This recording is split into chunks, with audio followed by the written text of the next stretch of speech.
Imagina que un hombre llegue al poder prometiendo liberación, justicia y democracia, pero termine construyendo una de las dictaduras más duraderas y represivas del hemisferio occidental. Imagina que durante casi 50 años mantenga a 11 millones de personas como prisioneros en su propia isla, donde hablar en contra del gobierno puede costarte la vida, donde intentar escapar es un crimen capital y donde generaciones enteras han vivido sin conocer la libertad. Esta es la verdadera historia de Fidel Castro, el hombre que el mundo conoce como revolucionario, pero que la realidad documenta como uno de los dictadores más brutales de América Latina. Una historia de promesas traicionadas, de miles de ejecuciones, de presos políticos torturados en cárceles infernales y de un sistema represivo tan eficaz que logró convencer al mundo de que era liberación. Porque lo que te voy a contar no es la versión romántica del guerrillero heroico que han vendido Hollywood y los medios progresistas. Es la historia real de un psicópata narcisista que convirtió Cuba en su prisión personal, donde él era el único guardián y 11 millones de cubanos eran los prisioneros. Prepárate para descubrir la verdad sobre el hombre que se autoproclamó libertador pero se convirtió en carcelero, que prometió democracia pero estableció una tiranía que duraría 6 décadas, y cuyo legado real no son los hospitales y escuelas que presume, sino las 10.723 muertes documentadas y las vidas de millones de personas destruidas. Para entender el monstruo en que se convirtió Fidel Castro, necesitas conocer al hombre que realmente era antes de llegar al poder. Y la realidad es que los signos de su personalidad autoritaria estuvieron presentes desde su juventud. Fidel Alejandro Castro Ruz nació el 13 de agosto de 1926 en Virán, en una familia adinerada. Su padre, Ángel Castro, era un emigrante español que había amasado una fortuna considerable en Cuba. Ironía: el futuro defensor de los pobres creció en el privilegio, en una hacienda de 25,000 acres, donde más de 500 trabajadores laboraban para su familia. Desde pequeño, Fidel mostró características que más tarde definirían su dictadura: narcisismo extremo, incapacidad para aceptar contradicción, tendencia a la violencia cuando no conseguía lo que quería y una habilidad extraordinaria para manipular a las personas a través de discursos largos y emotivos. En el colegio de Belén, donde estudió con los jesuitas, sus maestros notaron su inteligencia, pero también su arrogancia y su tendencia a dominar cualquier grupo en el que participara. Ya entonces demostraba una característica que lo acompañaría toda la vida: la creencia de que él sabía mejor que todos los demás lo que era bueno para ellos. Cuando llegó a la Universidad de La Habana en 1945, Fidel no se destacó como estudiante académico, sino como político violento. La Universidad Cubana de los años 40 era un hervidero de grupos políticos estudiantiles armados, y Fidel se inmersó inmediatamente en este mundo de violencia política. Los testimonios de sus compañeros universitarios pintan un retrato inquietante: un joven obsesionado con el poder, capaz de cambiar de alianzas políticas según su conveniencia, y que ya entonces mostraba una crueldad fría hacia quienes consideraba enemigos. En 1948, a los 22 años, Fidel participó en el Bogotazo, los disturbios que estallaron en Colombia tras el asesinato del líder político Jorge Eliezer Gaitán. Pero lo inquietante no es que participara en disturbios políticos, era común en esa época, sino cómo participó, con una violencia y un fanatismo que sorprendieron incluso a otros revolucionarios. Estos episodios tempranos revelaban algo fundamental sobre la personalidad de Castro: su incapacidad para distinguir entre ideales políticos y ambición personal. Para él, la revolución nunca fue sobre justicia social, siempre fue sobre poder personal. Una de las hazañas más impresionantes de Fidel Castro fue convencer al mundo, durante los primeros años de su gobierno, de que era un demócrata reformista, no un comunista autoritario. Esta fue una operación de engaño a escala internacional que merece ser analizada en detalle. Cuando Castro comenzó su lucha contra Batista en 1953 con el asalto al cuartel Moncada, su discurso público era completamente democrático. En La historia me absolverá, su famosa defensa durante el juicio, Castro prometió elecciones libres, respeto a la Constitución de 1940 y reformas sociales moderadas. Durante la Guerra de Guerrillas en Sierra Maestra, 1956-1958, Castro cultivó cuidadosamente una imagen de revolucionario democrático. Recibía periodistas estadounidenses y europeos, les mostraba una guerrilla humanitaria que respetaba prisioneros y civiles y repetía constantemente su compromiso con la democracia. El New York Times llegó a publicar artículos de Herbert Matthews que presentaban a Castro como el George Washington de Cuba. La revista Life lo retrató como un idealista romántico fighting contra un dictador corrupto. Incluso la CIA inicialmente consideró que Castro sería un aliado útil contra el comunismo en la región. Esta máscara democrática fue tan efectiva que cuando Castro llegó al poder el 1 de enero de 1959, fue recibido como héroe por gran parte de la población cubana y como una esperanza de democratización por la comunidad internacional. Pero la realidad es que Castro había estado planeando una dictadura comunista desde mucho antes. El engaño no fue accidental, fue una estrategia deliberada y sofisticada. ¿Cómo sabemos esto? Por los testimonios de personas que estuvieron cerca de él durante esos años.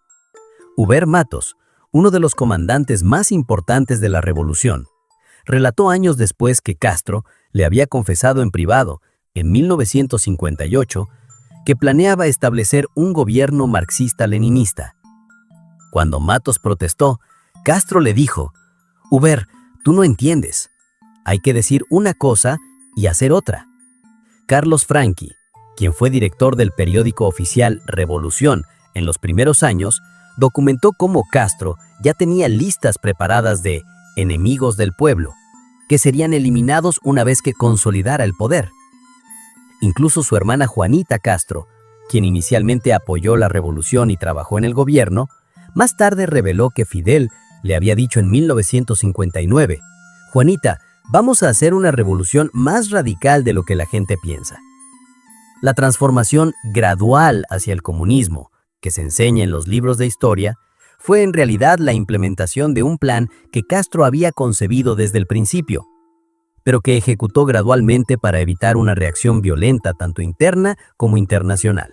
Los primeros signos de la verdadera naturaleza de Castro aparecieron inmediatamente después del triunfo de la revolución, pero fueron cuidadosamente ocultados por su máquina de propaganda. Enero y febrero de 1959 se convirtieron en un baño de sangre. Oficialmente, el nuevo gobierno ejecutó a exfuncionarios de Batista por crímenes de guerra, pero la realidad fue mucho más siniestra y sistemática. Entre enero y mayo de 1959, fueron ejecutadas aproximadamente 600 personas en lo que fueron juicios farsa. No hubo debido proceso, no hubo defensa adecuada y en muchos casos no hubo evidencia real de crímenes. El criterio para la ejecución era simple: haber trabajado para Batista o haber sido identificado como enemigo de la revolución. Los métodos de ejecución revelaban el sadismo del nuevo régimen.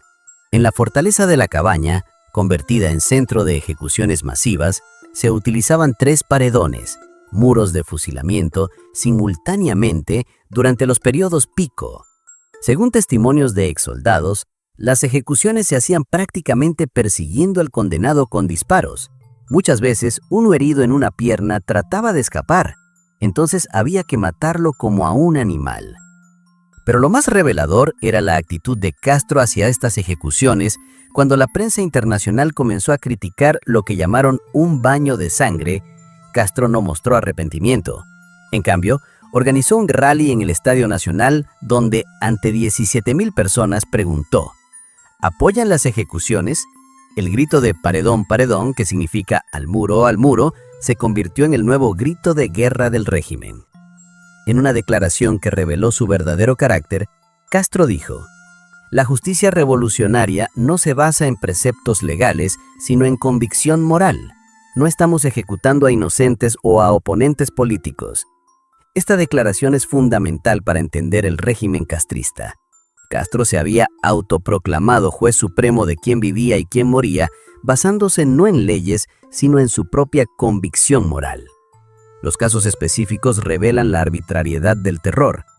El caso de Cornelio Rojas, un agricultor que había vendido provisiones tanto al ejército de Batista como a los rebeldes de Castro, fue ejecutado por colaboración con el enemigo, a pesar de que había ayudado a ambos bandos. El caso del capitán Herman Marks, un piloto estadounidense que había entrenado pilotos para Batista, fue ejecutado sin que el gobierno estadounidense pudiera intervenir, enviando un mensaje claro de que Castro no respetaría la nacionalidad extranjera. Los casos de la Causa 1, 43 aviadores y oficiales de Batista fueron juzgados en masa en un espectáculo televisado. Cuando el tribunal inicial los absolvió por falta de evidencia, Castro personalmente anuló el veredicto y ordenó un nuevo juicio que terminó en condenas de muerte. Estos primeros meses establecieron el patrón que definiría los siguientes 50 años. Ejecuciones arbitrarias, juicios farsa y un sistema de justicia basado únicamente en la voluntad de Fidel Castro. El sistema de terror, cómo Castro controló a Cuba. Para mantenerse en el poder durante casi 50 años, Castro no se basó únicamente en las ejecuciones espectaculares. Desarrolló un sistema de terror mucho más sofisticado y penetrante que tocaba cada aspecto de la vida cubana. La red de informantes. Castro implementó uno de los sistemas de vigilancia ciudadana más extensos del mundo. Los Comités de Defensa de la Revolución, CDR, establecidos en 1960, colocaron al menos un informante en cada cuadra de cada ciudad de Cuba. La función oficial de los CDR era defender la revolución, pero en la práctica eran una red de espionaje que monitoreaba a cada cubano las 24 horas del día. Escuchaban conversaciones privadas, reportaban actividades sospechosas y mantenían archivos detallados sobre cada familia.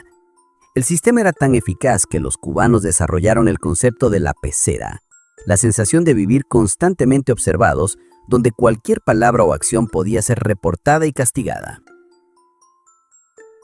Una de las herramientas más siniestras del régimen castrista fue la Ley de Peligrosidad Social, que permitía encarcelar a personas por crímenes que no habían cometido, sino que podrían cometer en el futuro.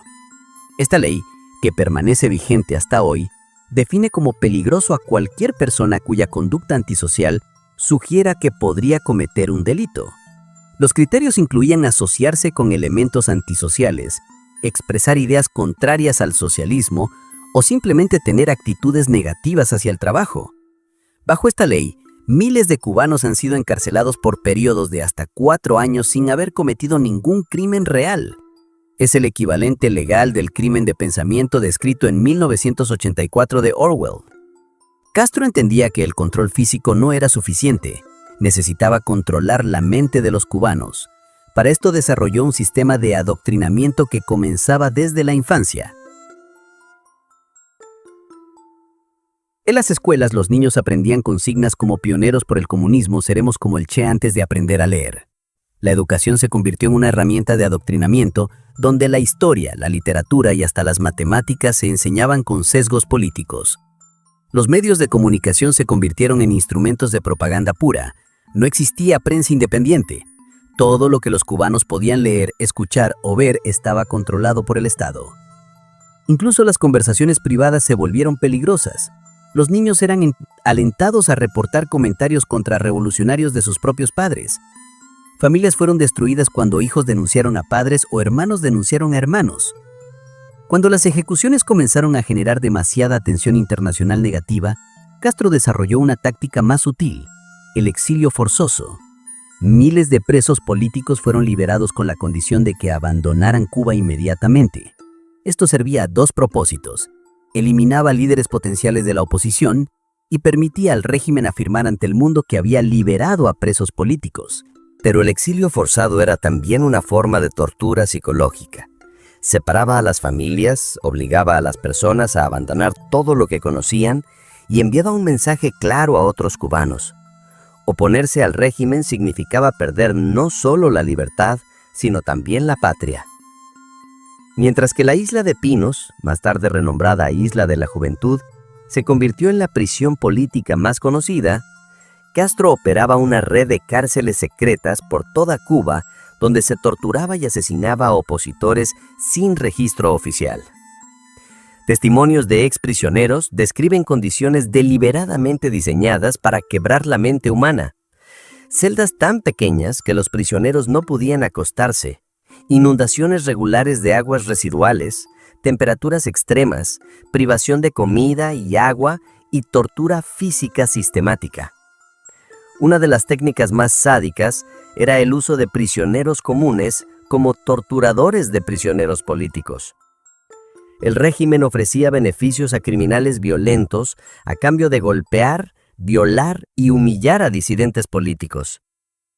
Una de las tragedias del régimen castrista es que, al contrario de otros dictadores que fueron eventualmente derrocados, Castro logró mantener su sistema represivo hasta su muerte, lo que significa que mucha de la documentación sobre sus crímenes permanece oculta en archivos cubanos.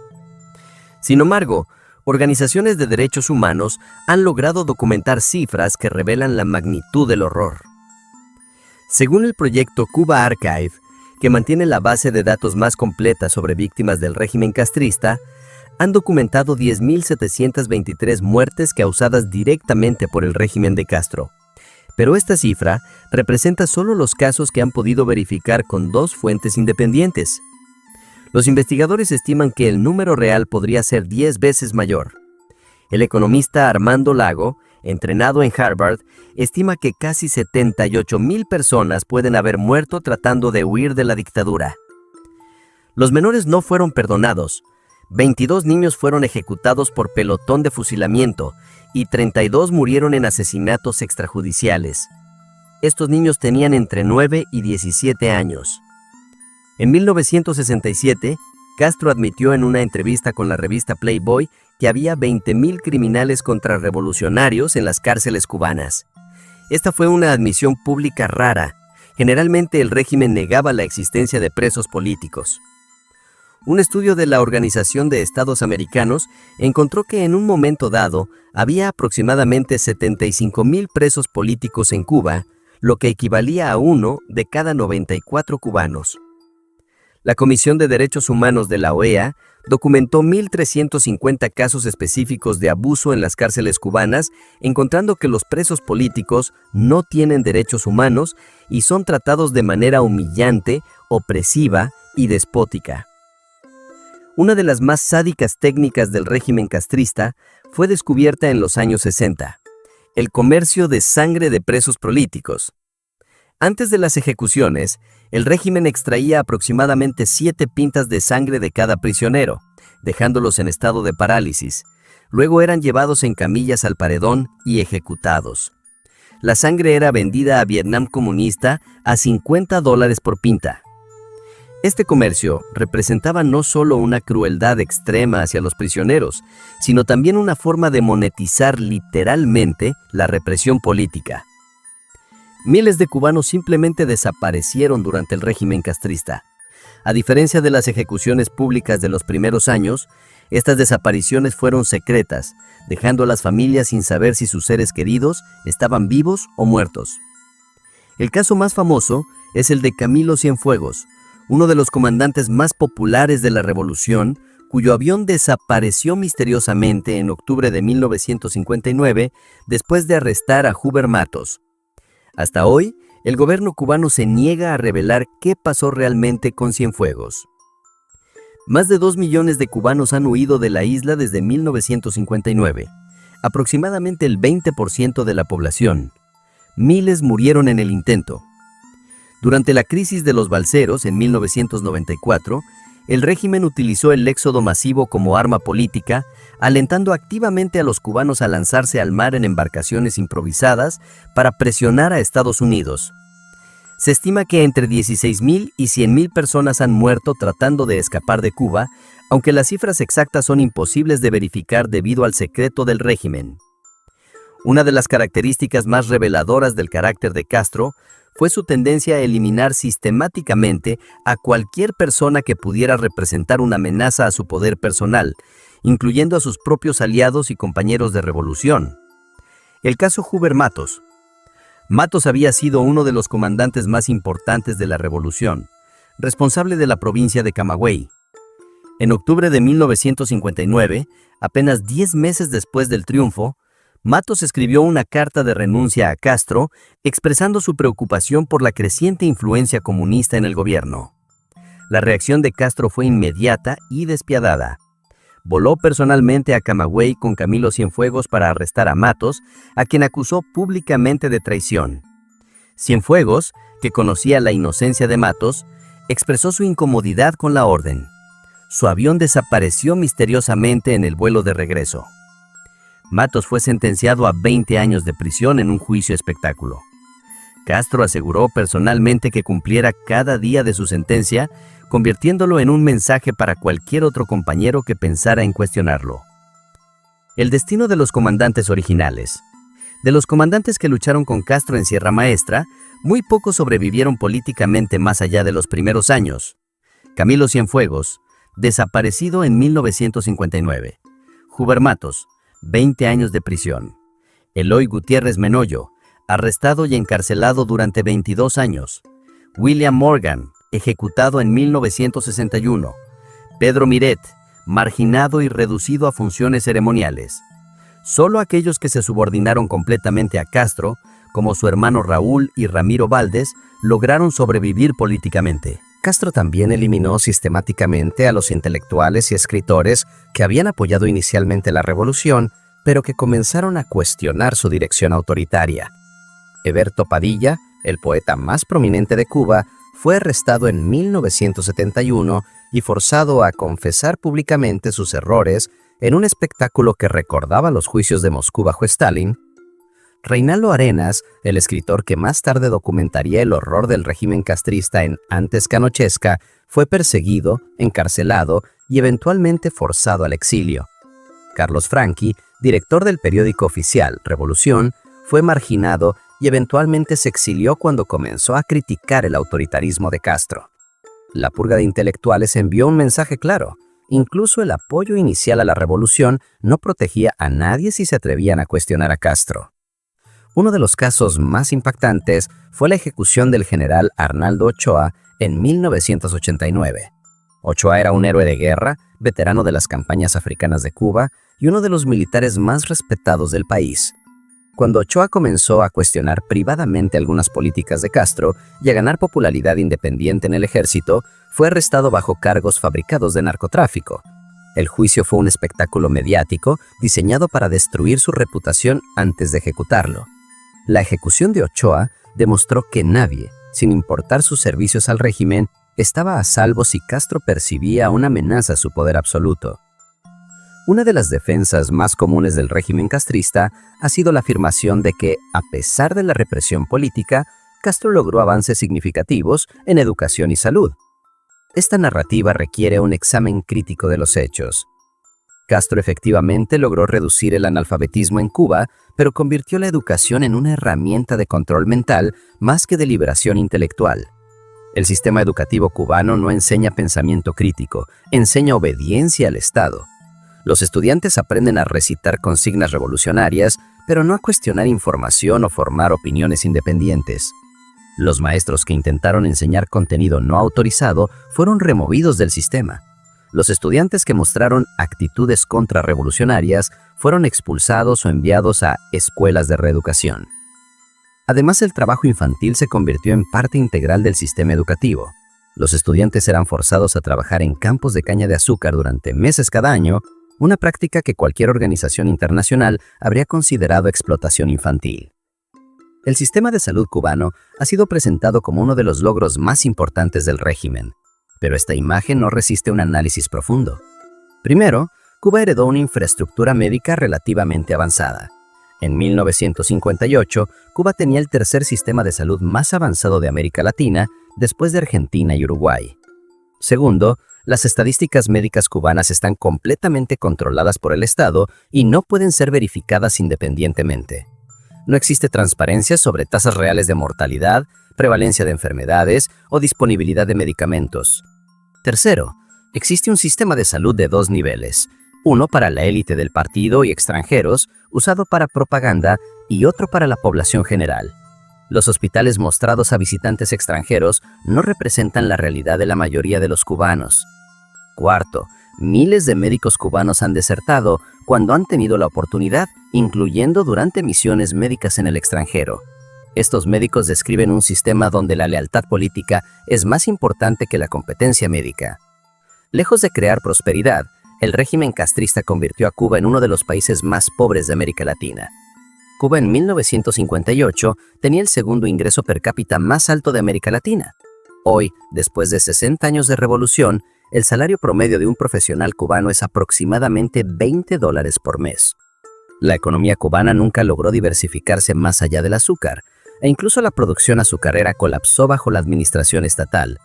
Cuba pasó de ser exportador de alimentos a tener que importar el 80% de lo que consume. La libreta de racionamiento, establecida en 1962 como medida temporal, permanece vigente 60 años después, proporcionando a cada cubano una ración de supervivencia que dura aproximadamente 10 días por mes. Castro no limitó su autoritarismo a Cuba. Durante décadas exportó revolución, violencia y represión a través de América Latina y África, contribuyendo a conflictos que costaron cientos de miles de vidas. Castro estableció campos de entrenamiento en Cuba, donde se prepararon miles de guerrilleros que regresaron a sus países para iniciar insurrecciones armadas. En Colombia, el apoyo de Castro a las FARC contribuyó a un conflicto que ha durado más de 50 años y ha causado más de 260,000 muertes. En Nicaragua, Castro apoyó a los sandinistas no solo con armas y entrenamiento, sino con asesores que ayudaron a establecer un sistema represivo similar al cubano.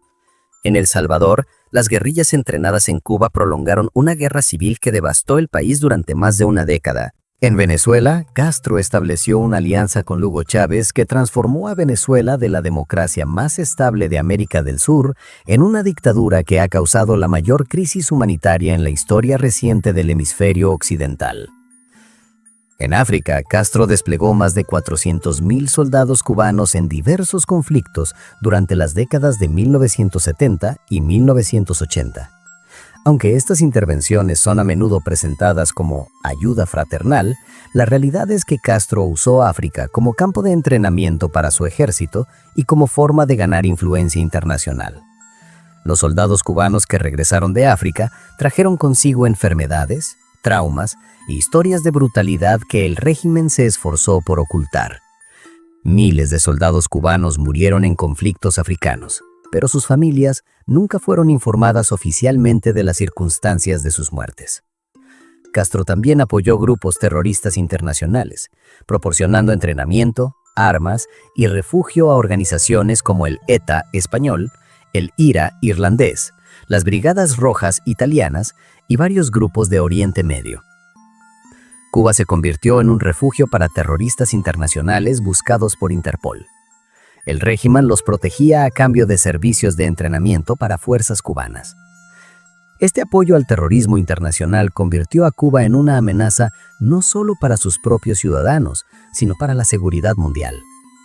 A pesar del terror sistemático, miles de cubanos encontraron formas de resistir el régimen de Castro. Sus historias de valentía merecen ser contadas. Los alzados. Inmediatamente después del triunfo de la revolución, grupos de cubanos se alzaron en armas contra el nuevo régimen. Estos alzados operaron en las montañas del Escambray, principalmente entre 1960 y 1965. A diferencia de la guerrilla de Castro contra Batista, que duró menos de 3 años, la resistencia contra Castro duró más de 5 años e involucró a más combatientes. Los alzados no recibieron apoyo internacional significativo, más allá del fallido intento de Bahía de Cochinos, y enfrentaron a un ejército mucho mejor equipado y entrenado que el de Batista. Miles murieron en combate o fueron ejecutados tras su captura. Sus familias fueron perseguidas y muchas veces enviadas a campos de concentración. Los balseros. La imagen de cubanos lanzándose al mar en balsas improvisadas se convirtió en uno de los símbolos más poderosos de la brutalidad del régimen castrista. Durante más de 60 años, cubanos han arriesgado sus vidas en el mar tratando de alcanzar la libertad. Se estima que entre 16,000 y 100,000 personas han muerto en el intento. Las historias individuales son devastadoras. Familias enteras que desaparecieron en el mar, madres que vieron morir a sus hijos de sed bajo el sol del Caribe, padres que se ahogaron tratando de salvar a sus familias. El régimen no solo no ayudaba a estos refugiados, activamente trataba de impedirles la salida. La Guardia Costera cubana tenía órdenes de hundir balsas y lo hacía regularmente. Durante la crisis de los balseros de 1994, Castro utilizó cínicamente el éxodo como arma política, alentando activamente a los cubanos a lanzarse al mar para presionar a Estados Unidos, mientras que simultáneamente los perseguía si eran capturados. Los disidentes. A pesar del terror, siempre hubo cubanos valientes que se atrevieron a hablar en contra del régimen desde adentro. Osvaldo Paya fue quizás el disidente más importante de la era posguerra fría. Su proyecto Varela buscaba reformas democráticas a través de medios pacíficos y legales. En julio de 2012, Paya murió en un accidente automovilístico que muchos creen fue orquestado por el Estado. Las Damas de Blanco son un grupo de esposas y madres de presos políticos que desde 2003 marchan pacíficamente cada domingo pidiendo la libertad de sus seres queridos.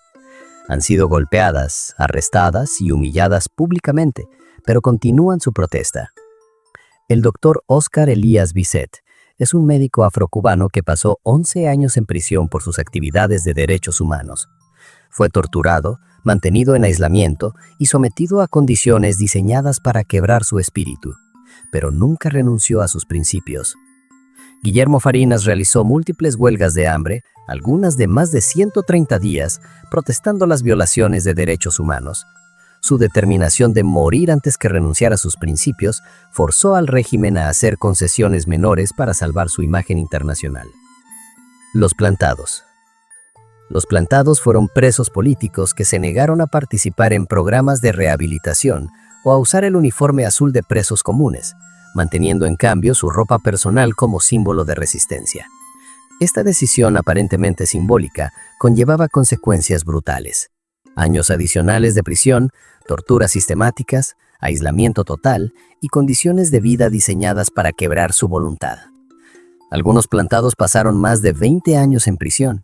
Muchos murieron a causa de las condiciones carcelarias, pero mantuvieron su dignidad y principios hasta el final. Representan el espíritu inquebrantable del pueblo cubano y su negativa a ser completamente sometido por la tiranía. Una de las hazañas más notables de Castro fue lograr que gran parte de la intelectualidad occidental lo viera como un héroe romántico, en lugar del dictador brutal que realmente era. Castro entendía la importancia de la imagen internacional y desarrolló una sofisticada operación de propaganda dirigida específicamente a los intelectuales occidentales. Invitaba regularmente a escritores, artistas y académicos progresistas a Cuba, donde eran alojados en hoteles de lujo, llevados a recorridos cuidadosamente orquestados y expuestos solo a los aspectos más favorables del régimen. Figuras como Jean-Paul Sartre, Simone de Beauvoir, Gabriel García Márquez y Susan Sontag visitaron Cuba y regresaron a sus países con relatos gloriosos de la revolución en marcha. Lo que estos visitantes no veían eran las cárceles políticas, las ejecuciones, las familias destruidas o la miseria real de la mayoría de los cubanos. El mito del David versus Goliat. Castro cultivó brillantemente la imagen de la pequeña isla socialista luchando heroicamente contra el imperialismo estadounidense. Esta narrativa resonó profundamente con la mentalidad antiamericana que dominaba gran parte de la izquierda internacional durante la Guerra Fría. Muchos intelectuales occidentales, especialmente europeos, proyectaron sus propias frustraciones con el poder estadounidense en su admiración por Castro, sin examinar críticamente la realidad de su régimen. La ironía es que mientras criticaban el imperialismo estadounidense, ignoraban el imperialismo real de Castro en África y América Latina. Castro sistemáticamente traicionó a muchos de los intelectuales occidentales que inicialmente lo habían apoyado. Cuando algunos comenzaron a cuestionar aspectos del régimen, fueron declarados personas non grata y prohibidos de regresar a Cuba. Otros fueron utilizados cínicamente para propósitos de propaganda y luego descartados cuando ya no eran útiles. El caso más emblemático es el de Regis Debray, el intelectual francés que fue capturado con el Che Guevara en Bolivia. Castro no movió un dedo para ayudarlo, demostrando que incluso sus más fervientes admiradores eran desechables. Mientras predicaba igualdad y sacrificio al pueblo cubano, Castro acumuló secretamente una fortuna personal estimada en $900 millones al momento de su muerte, según la revista Forbes. Castro se construyó una residencia privada en Cayo Piedra, una pequeña isla al sur de Cuba, completa con marina privada, campos de golf y todas las comodidades que negaba al pueblo cubano. La isla estaba conectada a tierra firme por un puente privado y estaba completamente prohibida para otros cubanos. Mientras los cubanos comunes vivían con racionamiento de comida, Castro tenía chefs privados, vinos importados y acceso a cualquier lujo que deseara. En público, Castro cultivaba una imagen de austeridad revolucionaria, uniforme militar simple, barba descuidada y discursos sobre el sacrificio por la patria. En privado, vivía como un millonario capitalista, múltiples residencias de lujo, yates privados, una flota de Mercedes-Benz y acceso a los mejores médicos y tratamientos médicos del mundo. Sus hijos fueron educados en las mejores escuelas europeas, mientras que los hijos de otros cubanos eran forzados a trabajar en campos de caña durante su educación. Castro no solo controlaba políticamente a Cuba, la poseía económicamente. Todo negocio significativo en Cuba requería su aprobación personal, y él se llevaba una comisión de todas las transacciones importantes. El turismo, que se convirtió en una de las principales fuentes de ingreso del país, estaba completamente controlado por empresas vinculadas a la familia Castro. Incluso las remesas que los exiliados cubanos enviaban a sus familias eran grabadas pesadamente, convirtiendo el dolor de la separación familiar en una fuente de ingreso para el régimen. Para entender realmente la brutalidad del régimen castrista, es necesario examinar casos específicos de personas que se atrevieron a resistir. Pedro Luis Boutel fue presidente de la Federación Estudiantil Universitaria antes de la Revolución e inicialmente apoyó a Castro. Cuando comenzó a criticar la deriva autoritaria del régimen, fue arrestado en 1961. Boutel pasó 10 años en prisión, donde fue sometido a torturas sistemáticas, golpeos regulares, celdas de castigo sin luz ni ventilación, privación de comida y agua. En 1972, Boutel inició una huelga de hambre protestando las condiciones carcelarias. Castro ordenó personalmente que no se le proporcionara atención médica. Boutel murió después de 53 días de huelga de hambre, convirtiéndose en un mártir de la resistencia cubana. Los hermanos Virgilio y Fernando de la Fe eran jóvenes católicos que distribuían literatura religiosa en La Habana en 1961. Fueron arrestados y sometidos a torturas que incluyeron golpeos con cadenas, quemaduras con cigarrillos y abusos sexuales. Virgilio murió en prisión a los 19 años después de meses de tortura. Fernando sobrevivió y eventualmente se exilió, documentando las atrocidades que había presenciado. Su caso ilustra cómo el régimen perseguía incluso a jóvenes cuyo único crimen era mantener su fe religiosa. Armando Valladares era un funcionario postal que se negó a colocar un cartel pro Castro en su escritorio. Este acto aparentemente menor lo llevó a pasar 22 años en prisión. Durante su encarcelamiento, Valladares fue torturado sistemáticamente, mantenido en celdas inundadas, privado de comida hasta casi morir de hambre y sometido a experimentos médicos. Se convirtió en plantado, negándose a cooperar con sus captores sin importar las consecuencias. Después de su liberación, Valladares escribió Against All Hope, uno de los testimonios más devastadores sobre las cárceles castristas. Su libro fue tan poderoso que Ronald Reagan lo nombró embajador estadounidense ante la Comisión de Derechos Humanos de la ONU. Martha Freud había sido embajadora de Cuba en Francia durante los primeros años de la Revolución. Cuando comenzó a criticar privadamente las violaciones de derechos humanos, fue arrestada en 1971. Como mujer, fue sometida a humillaciones específicas, desnudada y registrada por guardias masculinos, forzada a compartir celdas con prostitutas y criminales violentas y amenazada con violación. Freud desarrolló cáncer durante su encarcelamiento, pero se le negó tratamiento médico adecuado como forma de tortura psicológica. Fue liberada solo cuando su enfermedad estaba tan avanzada que el régimen esperaba que muriera rápidamente. Cuando Fidel Castro murió en noviembre de 2016, muchos esperaban que su muerte marcara el comienzo de una nueva era para Cuba. La realidad ha sido muy diferente. Su hermano Raúl Castro mantuvo el sistema represivo intacto durante sus 8 años en el poder, 2008-2018, y su sucesor, Miguel Díaz-Canel, ha demostrado ser igualmente autoritario. El régimen actual utiliza las mismas técnicas de represión desarrolladas por Fidel: arrestos arbitrarios, juicios farsa, torturas psicológicas y exilio forzado. Los disidentes de hoy enfrentan los mismos peligros que enfrentaron durante los 50 años anteriores: cárcel, tortura y posible muerte. El 11 de julio de 2021, miles de cubanos salieron a las calles en más de 60 ciudades gritando «Libertad» y «Abajo la dictadura». Fueron las protestas más masivas en Cuba desde la Revolución de 1959 y demostraron que el espíritu de resistencia del pueblo cubano permanece intacto. La respuesta del régimen fue predecible: cientos de arrestos, golpizas públicas, juicios sumarios y sentencias de hasta 25 años de prisión para los manifestantes. Muchos de los arrestados eran menores de edad, demostrando que el régimen no ha cambiado su disposición a represaliar contra niños y jóvenes. Cuba hoy vive la peor crisis económica desde el periodo especial de los años 90. La mayoría de los cubanos sobreviven con menos de $2 por día, mientras que los dirigentes del partido viven en lujo. Las colas para comprar alimentos duran horas, los apagones son constantes y los medicamentos básicos escasean. Miles de cubanos continúan arriesgando sus vidas tratando de escapar, incluyendo una nueva ola de balseros que comenzó en 2021. La familia Castro continúa controlando aspectos importantes de la economía cubana a través de una red de empresas offshore. Alejandro Castro Espín, hijo de Raúl Castro, controla gran parte del aparato de inteligencia del país. Los nietos de Fidel viven vidas de lujo en España y otros países europeos, lejos de la miseria que su abuelo impuso a Cuba.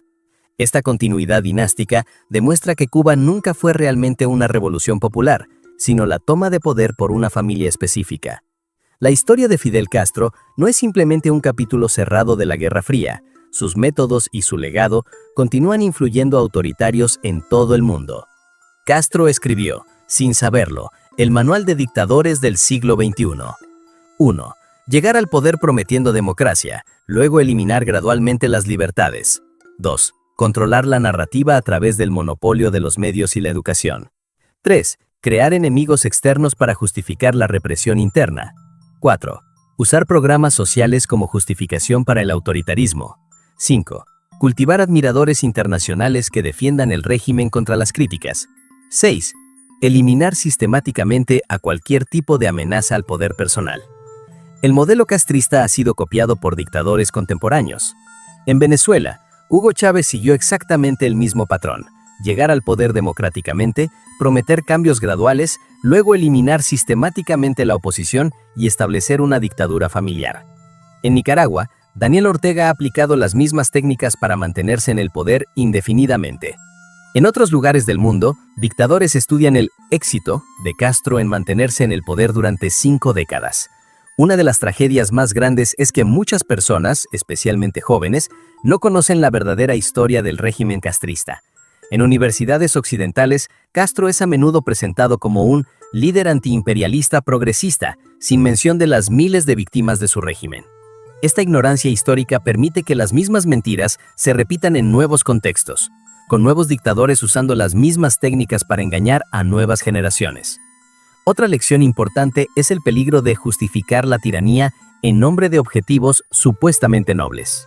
Muchos defendieron a Castro, argumentando que sus logros en salud y educación justificaban la represión política. Esta lógica es peligrosa, porque permite que cualquier dictador justifique cualquier atrocidad afirmando que es por un bien mayor. Los derechos humanos fundamentales, incluyendo la libertad de expresión, asociación y movimiento, no pueden ser sacrificados por ningún objetivo político, sin importar cuán noble se presente. Después de examinar la evidencia histórica, el verdadero legado de Fidel Castro es inequívoco.